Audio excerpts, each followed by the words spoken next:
Hello class 8, this is the remaining part of chapter The Great Stone Face. Means this is second part of The Great Stone Face written by Nathaniel Hawthorne from Honeydew.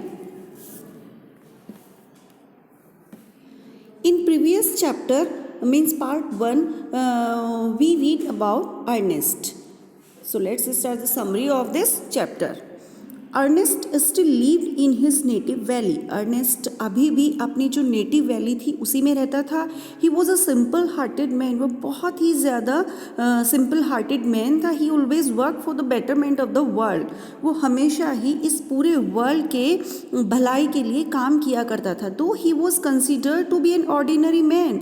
जबकि वहाँ के जो लोग थे वो उसे एक ordinary man के रूप में जानते थे. Yet he was humble and rich in thoughts. लेकिन फिर भी क्या था, वो जो उसके थॉट्स थे वो बहुत ज़्यादा रिच थे. मतलब वो बहुत ऊंचे विचारों वाला व्यक्ति था. With the passage of time, जैसे जैसे समय बीत गया था, Ernest became old. He had wise thoughts in his mind. वो अपने माइंड में बहुत ही ऊंचे ऊंचे थॉट्स रखता था. उसके माइंड में ऊंचे ऊंचे थॉट्स आते रहते थे. He had become famous all over the world. वो अपने थॉट्स की वजह से बहुत ज़्यादा दूर दूर तक पूरे वर्ल्ड में फेमस हो गया था. Man came from distance places to see and speak to him. लोग बहुत दूर से उसे देखने के लिए आते थे और उससे बातें करके चले जाते थे. मतलब उससे बात करने के लिए, उससे मिलने के लिए लोग बहुत दूर दूर से आते थे. A new poet had appeared on earth while Ernest had been growing old. जैसे जब अर्नेस्ट बूढ़ा होता जा रहा था उसी टाइम एक नया पोएट इस अर्थ पर ग्रो कर रहा था. मतलब एक नया पोएट बहुत अच्छी तरह से खुद को इम्प्रूव करता जा रहा था. The poet was a native of Ernest valley but had stayed in distant cities for a long period. उस पोएट ने जो अर्नेस्ट वाली वैली थी, बर्थ तो उसका वहीं पर हुआ था, लेकिन फिर भी काफ़ी टाइम पहले से ही वो बहुत दूर दूर के शहरों में रह रहा था. मतलब वो उस वैली में नहीं रह रहा था जो अर्नेस्ट की थी. वो कहीं कहीं रहता था. जहाँ पर उसका काम होता था वो वहीं पर रहता था. Ernest happen to read his songs. Ernest बहुत ज़्यादा खुश होता था जब उस पोएट की जो सॉन्ग्स थे, जो पोएम थी, उनको पढ़ता था. He thoughts the poet must bear likeness with the great stone face.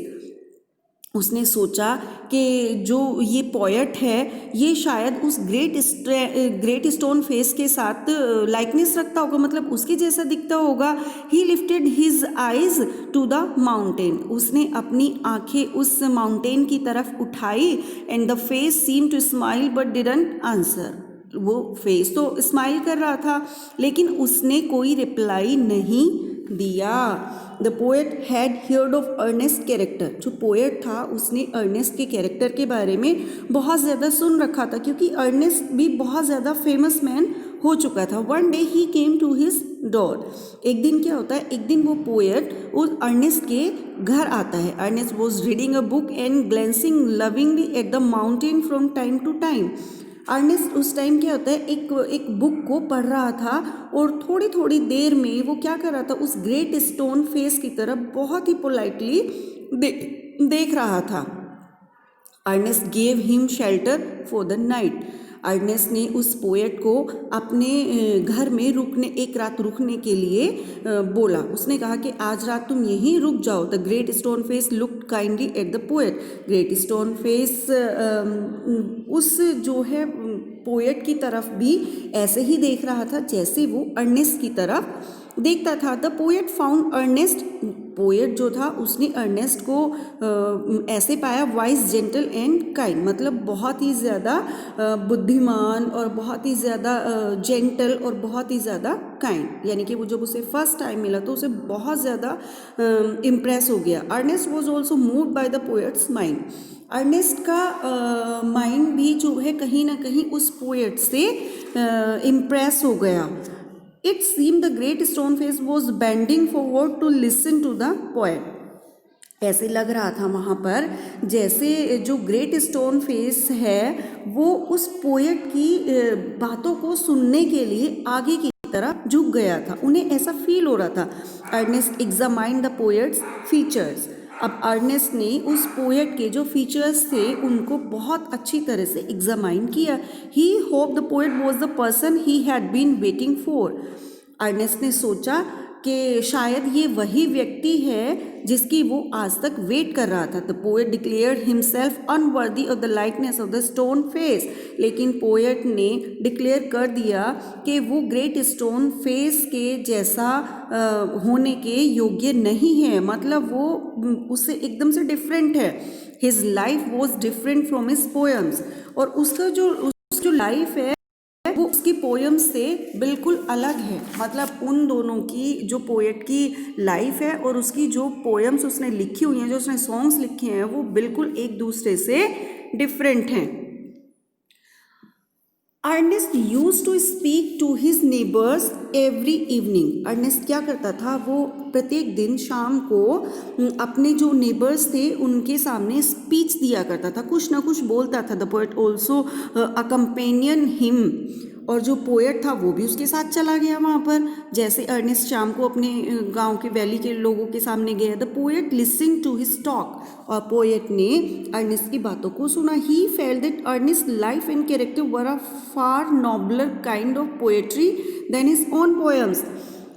उस पोएट ने जब अर्नेस्ट को सुना तब उसने ऐसा फील किया कि जो अर्नेस्ट की लाइफ की जर्नी है और जो उसका कैरेक्टर है वो उसकी जो पोएट ने अपनी पोएम्स लिखी थी उनसे कहीं ज़्यादा हाईएस्ट, मतलब बहुत ही ऊंचा है, बहुत ही अच्छा है उसकी पोएम से भी। Just then the poet saw the great stone Face. Poet ने ग्रेट स्टोन फेस को देखा।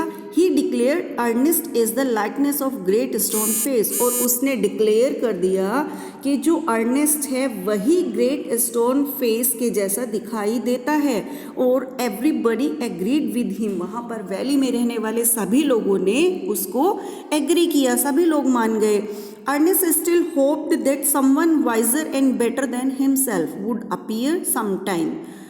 अर्नेस्ट को लेकिन फिर भी अभी उसके माइंड में ये बात कहीं ना कहीं चल रही थी कि शायद कोई और भी आदमी होगा जो अर्नेस्ट से ज़्यादा वाइज होगा और बहुत उससे ज़्यादा बेहतर होगा और वो उसके समय से भी बाद में शायद वहाँ पर आएगा। Bearing a likeness to the great stone face, जो इस ग्रेट स्टोन फेस के जैसा मैच करता होगा। मतलब लाइकनेस ग्रेट स्टोन फेस के जैसा कोई भी दूसरा व्यक्ति अभी और आएगा, उसको ऐसी होप थी। So that's it. Your chapter is complete and thank you for listening.